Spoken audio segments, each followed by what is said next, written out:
E eu me lembro que numa daquelas conversas que eu tive com ele, ele me disse assim: Fábio, você está acostumado a fazer só o que você gosta. Comece a experimentar na sua vida a fazer coisas que são difíceis para você, que não dá muito prazer. Por exemplo, agora você tem a teologia diante de você. Comece a buscar os caminhos da teologia, mesmo enfrentando as dificuldades que ela lhe oferece. Você não gosta, você prefere a filosofia, mas faça questão. Faça questão de buscar o conhecimento teológico com todas as forças do seu conhecimento, da sua inteligência e da sua afetividade.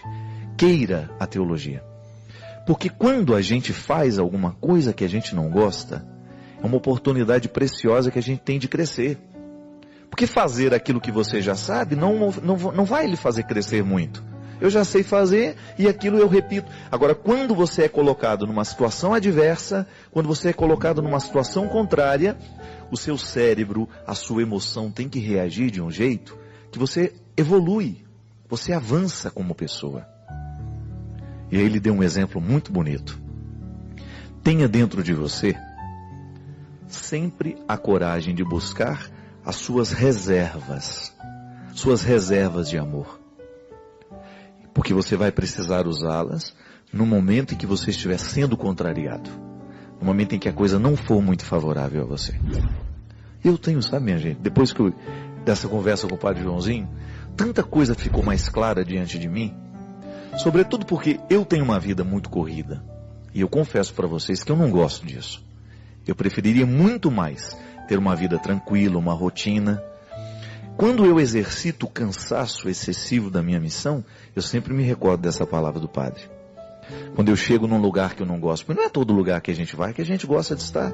Ou porque você está muito cansado, ou porque ali tem gente demais e você tem que dar muita atenção e você não está com aquela disposição toda. Eu sempre me recordo da palavra. Busque as reservas, que é nesse momento que você cresce. A gente vai ficando infeliz quando a gente não tem a poda, sabe? Porque você vai ficando só a árvore que cresceu. E ela deixa de crescer. Ela atinge um patamar e depois ela fica disforme, porque ela vai lançando galhos para todas as direções, ela perde a disciplina. E a vida cristã, minha gente, é um exercício constante de disciplina. Eu disciplino o que eu falo, eu disciplino o que eu escuto, eu disciplino o que eu vejo, eu disciplino o que eu leio, eu disciplino a minha atitude, eu disciplino a minha espiritualidade. Tudo passa pelo crivo da disciplina. Se nós exageramos nas coisas, nós vamos pagar pelo preço do exagero. Se a gente faz de menos, a gente paga o preço do fazer de menos. Tudo é busca de equilíbrio. E a poda, ela não tem outro objetivo senão nos colocar no prumo do equilíbrio. E é isso que nós queremos. Sim, e vocês que são mães, fiquem atentas. A maneira como vocês estão lidando com as dificuldades dos filhos de vocês com vocês. Uma das coisas que é muito comum na relação familiar é que a mãe, às vezes, sem perceber, ela valoriza um pouco mais o filho, aquele filho que é mais parecido com ela, que correspondeu mais o que ela esperava.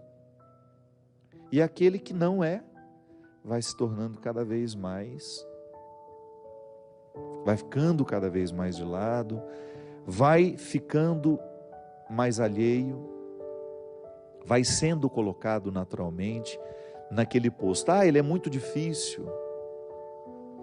Sim, pode ser que não seja ele difícil. Pode ser que a dificuldade não esteja nele, pode ser que a dificuldade esteja em você, que ainda não foi simples o suficiente para reconhecer que seu filho não tem a obrigação de ser um desdobramento seu. Filho não é o acelerador que você pisa para poder chegar longe através dele em lugares que você sempre quis chegar, mas não conseguiu. Às vezes nós queremos fazer dos nossos filhos os nossos aceleradores. Nós queremos, eu tinha tanta vontade de fazer medicina, você vai fazer. Eu não tenho obrigação de ser o lugar da realização da minha mãe, não. Se por acaso coincidir o sonho que ela tem para mim, que bom.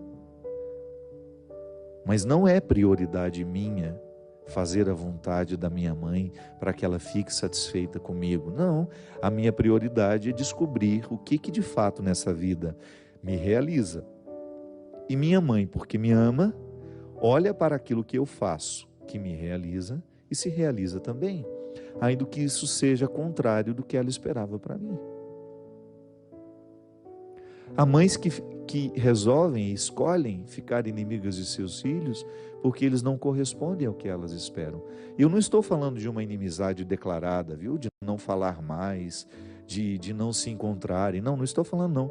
Estou falando daquela inimizade velada, que fica sempre um alfinetando. Eu não estou falando de uma inimizade declarada, viu? Na reunião de almoço, de família, de não se encontrar, na reunião de festa, que geralmente quando a gente se encontra para comemorar alguma coisa, fica aquele, sabe, aquela troca de agulhas tão desagradável e que expressa justamente a falta de diálogo ou a falta de entendimento que aquele filho não é você. Ele é seu filho, mas ele não é você, ele não é uma continuidade sua. Então o amor de mãe, ele é muito difícil, ele é maravilhoso porque é ele que nos proporciona a vida, mas depois, se não há a maturidade de permitir que essa cria evolua para ser quem ela pode ser, esse amor de apego é muito prejudicial. Eu não sei, minha filha, qual é a grande dificuldade que você tem com sua mãe? A maneira como você descreve é muito genérica, você não diz, você apenas diz que tem muitas dificuldades com ela. Tente clarear para você quais são essas dificuldades, onde é que está a origem dessas dificuldades. Foi Jesus quem disse: conhecereis a verdade e a verdade vos libertará. Nós precisamos mergulhar nos nossos sentimentos, às vezes confusos, turvos. Nós precisamos nos aproximar desse sentimento para que a gente tenha oportunidade de conhecê-lo. Conhecendo os seus sentimentos, você terá a oportunidade de interferir. E a sua interferência provoca liberdade.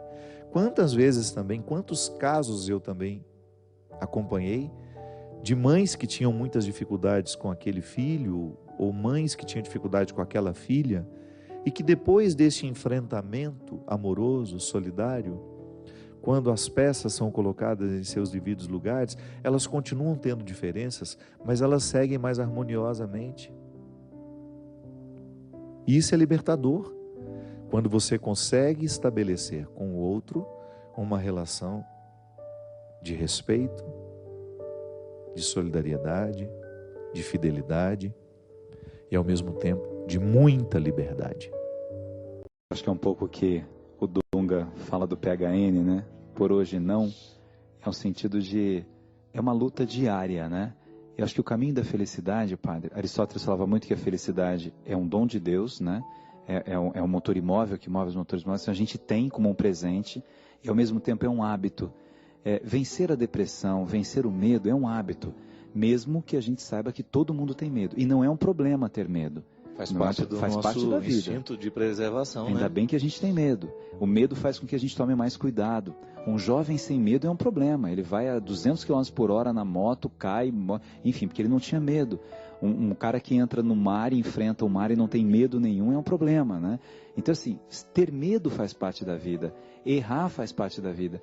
Mas eu acho que no dia a dia, a gente tem que falar assim, olha, eu tenho que vencer um pouquinho esse medo que eu tenho. Eu tenho que enfrentar um pouquinho essa realidade. E por menor que seja a minha conquista, ela é significativa porque eu estou dando passos, né? O pior é não dar mais passos e olhar para mim mesmo e me achar um nada. Eu sou um lixo, eu não tenho condições, eu não tenho inteligência para isso. Eu vou na faculdade e não entendo nada. Eu converso com alguém, eu não entendo nada que a pessoa falou. Eu leio, dá dor de cabeça, não entra na minha cabeça. Eu nasci para não dar certo. Se a gente acredita nisso, que a gente nasceu para não dar certo, a gente vai acabar não dando certo. Porque é o hábito de se achar um lixo. E ninguém pode se achar um lixo, né, pai? Ninguém tem o direito, Ninguém tem o direito, crime, pelo né? amor de Deus. E mesmo, Flávio, o que você pode fazer também é, nesse momento, ocupar a sua cabeça de coisas boas, né, Gabriel? Às vezes as pessoas sofrem muito afetivamente porque elas vivem muito para o outro. E esquece, existe uma série de coisas que a gente pode fazer no nosso dia a dia que vão ocupando o nosso coração e que vão ajudando a gente a superar essas separações, essas dificuldades de relacionamento. Eu sempre digo que um casal, para dar certo, tem que viver uma realização pessoal antes de qualquer coisa. Os dois, né? Porque senão um fica querendo que o outro seja o motivo da sua felicidade e vice-versa. É tudo muito bonito e romântico a gente dizer, né? Você é motivo da minha alegria, eu sou motivo da sua alegria. Tudo bem, a gente tem até o direito de colocar isso como um ponto a ser vivido e a ser cultivado. Mas nós não podemos esquecer que a gente também tem que ter bases sólidas do nosso mundo, porque se por acaso o outro se ausentar, eu preciso continuar. E aí? O que é que sobra de nós no momento em que o outro se ausenta? Ô padre, e nessa questão das sobras e da tristeza, muita gente, porque o senhor divulgou que a gente iria conversar sobre medos, e muita gente fez perguntas no Twitter ligadas à morte, né? Eu até estava te mostrando algumas perguntas lá de uma mulher que perdeu os 2 filhos. Tem tanta pergunta aqui. Não, primeiro tem uma que fala assim, será que o padre Fábio já superou o medo dele de ser enterrado vivo, né? Você superou esse medo? E o que ele faz para evitar isso? Eu evito morrer, né? Mas é melhor.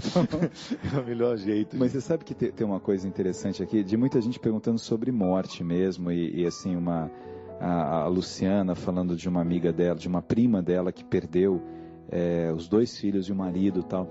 Eu me lembrei de uma história, padre, de um casal que eu conheci, que perdeu a filha de leucemia, filha com 19 anos, né? E aí eles estavam no sítio, 15 dias depois da morte da filha, os dois muito tristes, né? Aí o filho ligou, falou, pai, o senhor tem que enfrentar isso, não dá para o senhor chorar o dia inteiro, não é possível, né? Ele falou, filho, mas eu não aguento, é mais forte do que eu. Falou, pai, eu vou aí.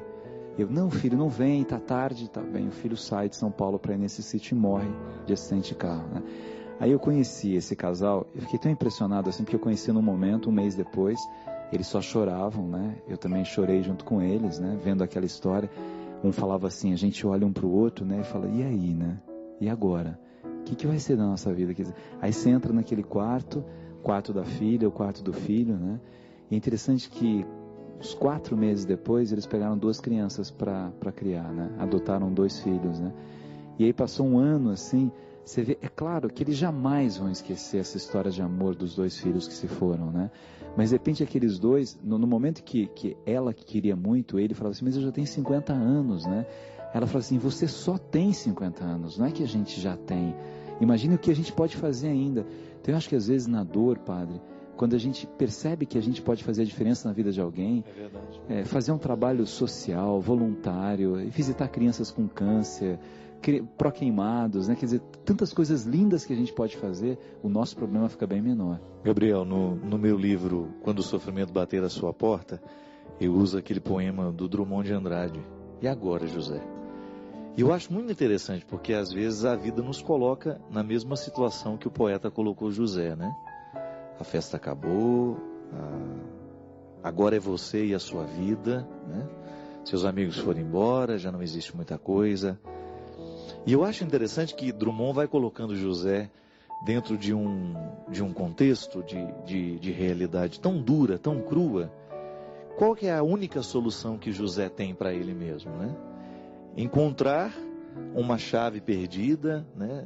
Porque no final ele vai colocando José dentro de um corredor tão estreito que não vai restando outra coisa para José senão ele mesmo, né? E às vezes a vida nos coloca em situações assim, como essa história que você contou, né? Um fato trágico, triste, difícil de ser administrado e que é muito comum, né? Às vezes a gente está tão envolvido com a vida que a gente tem e porque está indo tudo muito bem na vida da gente, a gente não tem oportunidade de visitar esses calvários da humanidade. Mas é tanta gente que sofre, é tanta gente que hoje está passando por tragédias, por situações penosas, difíceis, que quando a gente abre os olhos para essa realidade, você vê que a vida também colocou algumas pessoas na mesma situação que José foi colocado pelo poeta. E agora? Como é que nós vamos reagir diante da situação, da tragédia? Eu acho que esse é o código que diferencia alguns homens de todos os outros, né? Como é que nós reagimos diante do que nos faz sofrer? Qual é a resposta que nós damos à vida num momento em que nós fomos encurralados, no momento em que as coisas não aconteceram do jeito que a gente esperava, no momento em que a tragédia se abateu sobre nós. Eu acho bonito, e eu contei isso, Gabriel. Não sei se você se recorda, na abertura das Olimpíadas, ou no encerramento, não sei, o grande herói de Pequim, né, que era aquele atleta, o jogador de basquete que está naturalizado nos Estados Unidos, né? Ele entrou, ele é uma grande estrela do esporte lá, ele entrou segurando nas mãos de um menininho, um toquinho de gente, assim, de 4 e poucos anos, 4 ou 5 anos, não sei. E depois ninguém entendeu nada porque que aquele menino estava entrando, e o comentarista, né, muito emocionado, disse: esse menino sobreviveu ao terremoto que aconteceu pouco tempo antes das Olimpíadas. E aí ele contou uma história interessante. O menino estava na escola, no momento do desabamento da escola, ele com todos os coleguinhas foram soterrados, ficaram debaixo da terra durante muito tempo. E sabe por que eles foram salvos? Porque ele cantava. Debaixo ali do soterramento, nossa, que lindo. Ele resolveu cantar. E os bombeiros escutaram o canto dele. E ele não cantava sozinho, ele motivou todos os coleguinhas que estavam naquele sofrimento, machucados, quebrados, com fome, com frio, com sede.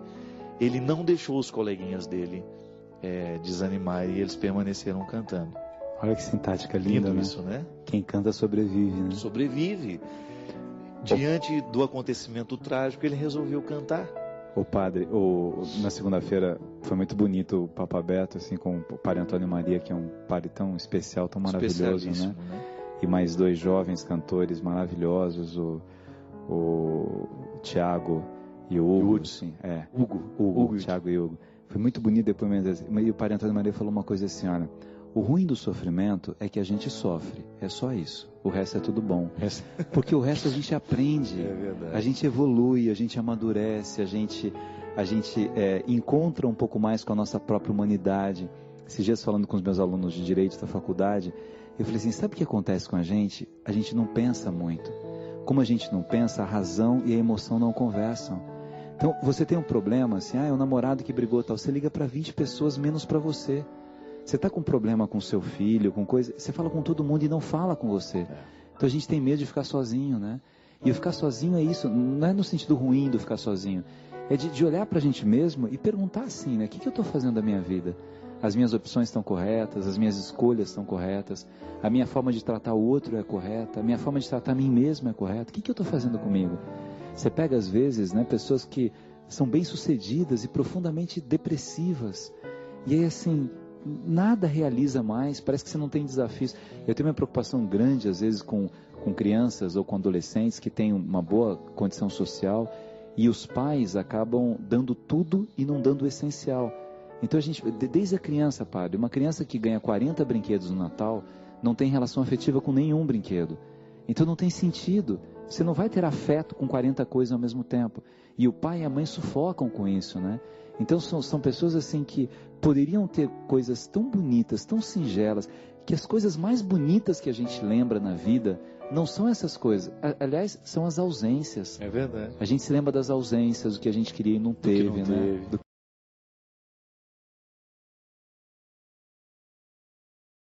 E eu estava falando justamente disso, de como é importante, de como faz diferença na nossa vida, quando nós, mesmo quando estamos sofridos, mesmo quando nós estamos machucados pelos acontecimentos, que a gente não permita que venha se instaurar dentro de nós o espírito de vítima.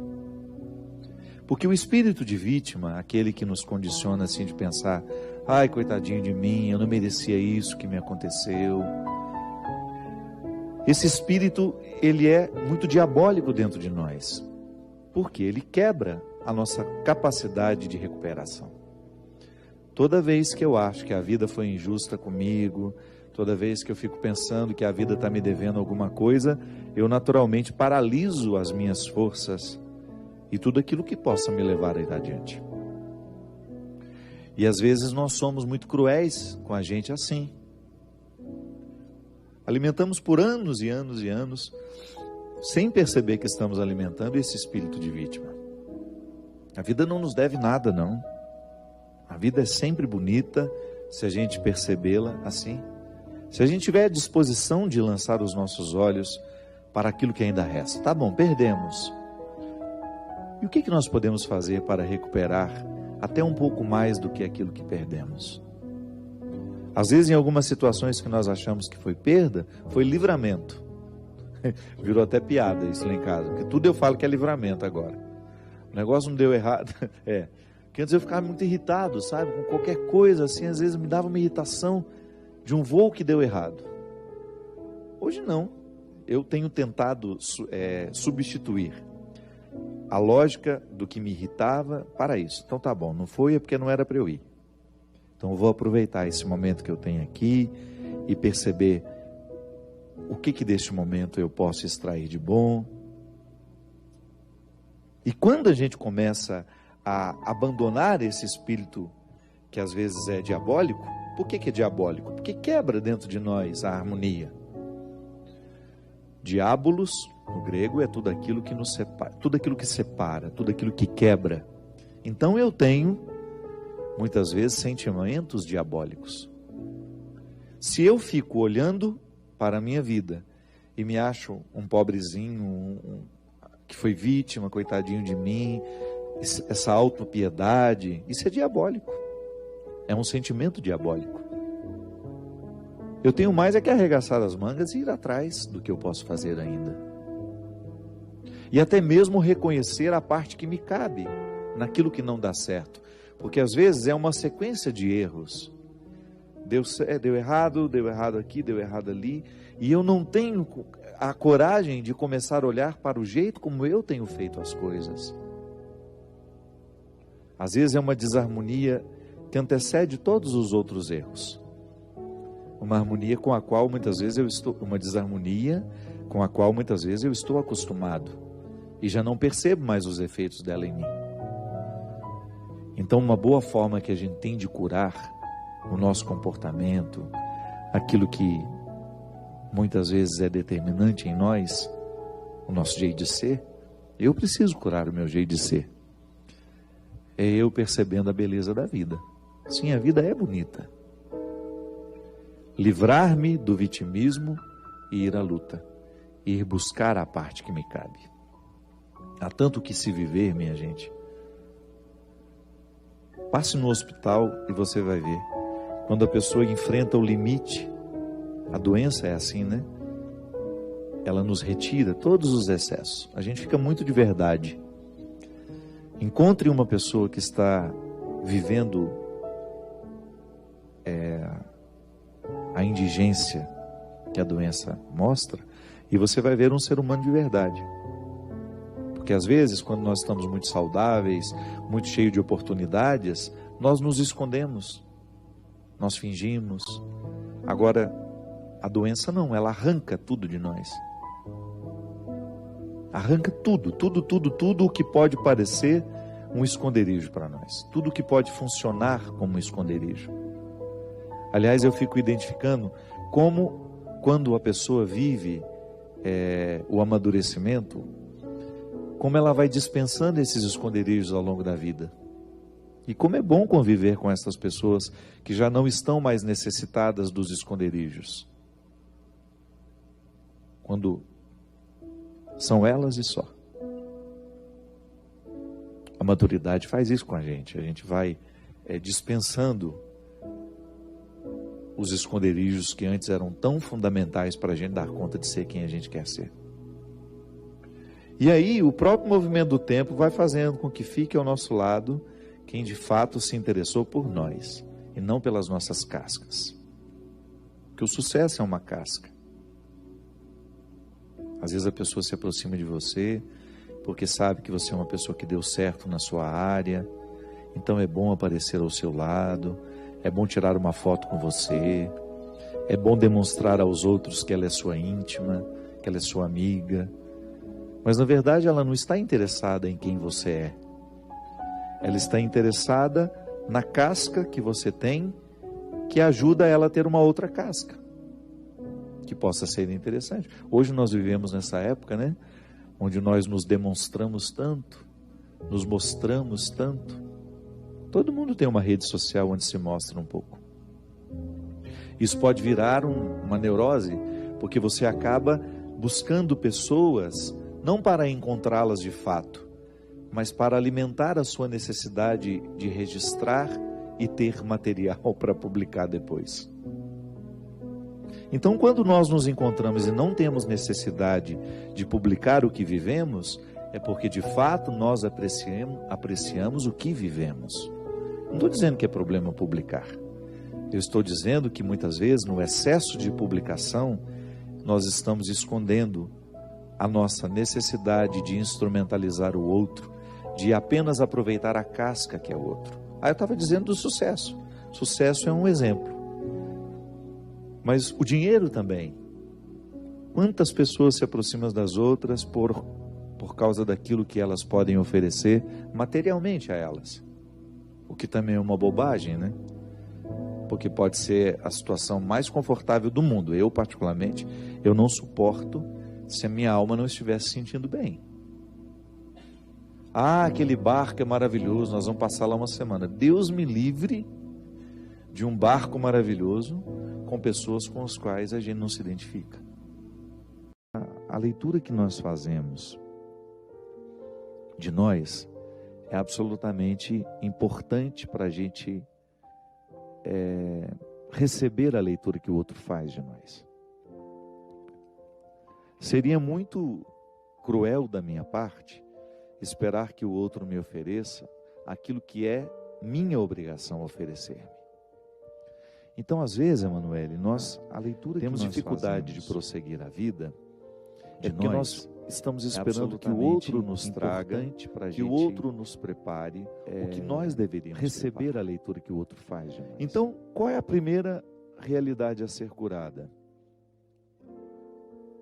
Tomar uma distância do casamento de seu pai e da sua mãe que não deu certo e tentar entender que isso não é uma regra para você. Porque às vezes, quando eu vejo o fracasso do casamento dos meus pais, eu tendo naturalmente a pensar que o meu também será uma experiência fracassada.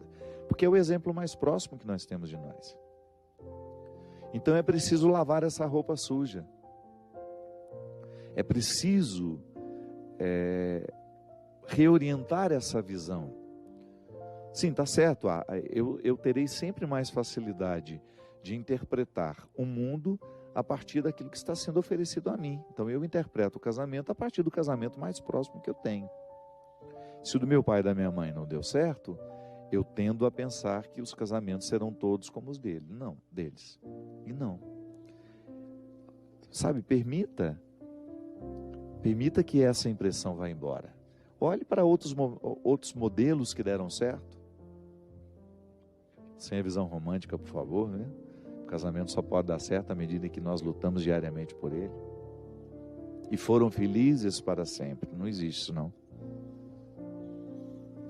E depois que você consegue ter uma visão que corresponda à realidade, você trabalha com a possibilidade de que você também experimente isso na sua vida. Amar é possível, ser amado também é possível. Mas esse amor ele só se torna uma realidade na nossa vida à medida em que nós nos abrimos a ele. Em que você se oferece diariamente uma oportunidade de amar e ser amado. O que é a autoestima? É o primeiro amor que nós experimentamos, não é? O primeiro amor que eu experimento não é pelo outro, é por mim. Tanto é que isso também faz parte da maturidade. Quando você é capaz de ir abrindo mão daquele excesso de amor por você, que é próprio da criança, porque a criança não é capaz de se dividir, ela não tem maturidade emocional, afetiva, cognitiva, para poder dar-se a alguém. Então ela é imatura, e é direito dela ser imatura, porque ela está naquela fase. Mas à medida em que ela vai crescendo, ela vai percebendo que ela pode oferecer-se aos outros, que ela não precisa somente receber. Então a autoestima é o equilíbrio daquilo que você se oferece e daquilo que você oferece ao outro. Não existe amor em si mesmado. A autoestima nunca é um amor solitário. O amor que eu tenho por mim é sempre na partilha com o outro, mas eu tenho que ter amor por mim. Porque senão eu fico me doando sem me oferecer. E aí, naturalmente, eu vou criando uma derrocada para mim. É por isso que a maturidade, ela vai me levando a compreender que no exercício do alto amor, eu aprendo a amar o outro. E também no exercício do amor ao outro, eu acabo voltando ao amor que eu preciso ter por mim. Então, Emanuele, essa cura não é só você que precisa. Não pense que é só você que sofre desse desânimo. Não. Muitos de nós sofremos desse desânimo. Ou muitos de nós experimentamos esse fracasso de não sermos suficientemente amados por nós. Sim, eu preciso amar suficientemente o ser que sou.